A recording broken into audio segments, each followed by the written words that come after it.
C'est une certitude, l'épidémie de Covid-19 sera suivie d'une crise économique. Des mesures de soutien aux entreprises ont déjà été annoncées par le gouvernement. Le chômage partiel concerne aujourd'hui 5 millions de salariés.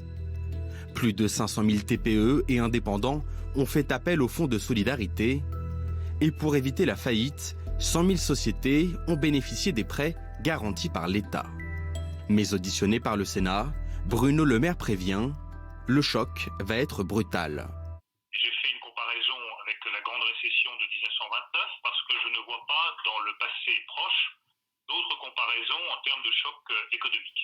Je rappelle que le chiffre de croissance le plus mauvais qui ait été fait par la France depuis 1945, c'est en 2009, après la grande crise financière de 2008, moins 2,2. Nous serons vraisemblablement très au-delà des moins 2,2 de croissance de 2009, c'est dire l'ampleur du choc économique auquel nous sommes confrontés. La santé économique s'époumonne, alors que la France respire un peu mieux au niveau médical. Dimanche, il y a eu 357 morts. C'est le bilan le plus faible depuis le 29 mars. La situation actuelle nous permet de souffler un petit peu. On a ce qu'on appelle une éclaircie, c'est-à-dire qu'on a une diminution du nombre de patients qui arrivent aux urgences, on a une diminution du nombre de patients en détresse respiratoire qu'on doit intuber aux urgences.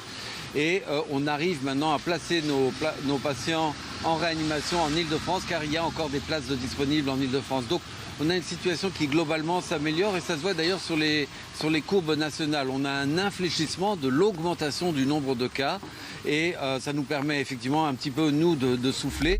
Même constat dans le Grand Est, où comme en Ile-de-France, les nombreuses évacuations de patients ont permis de désengorger les hôpitaux. On observe nettement maintenant une diminution de l'activité dédiée coronavirus. On a plus de places de réanimation disponibles. Il y a encore eu des transferts hier vers Toulouse qui nous laissent une bonne marge de manœuvre au niveau des lits de réanimation. En termes de malades suspects de coronavirus qui passent aux urgences et de malades suspects de coronavirus à hospitaliser, on a aussi une franche diminution. Donc on peut l'affirmer maintenant, on est en phase de décroissance d'activité.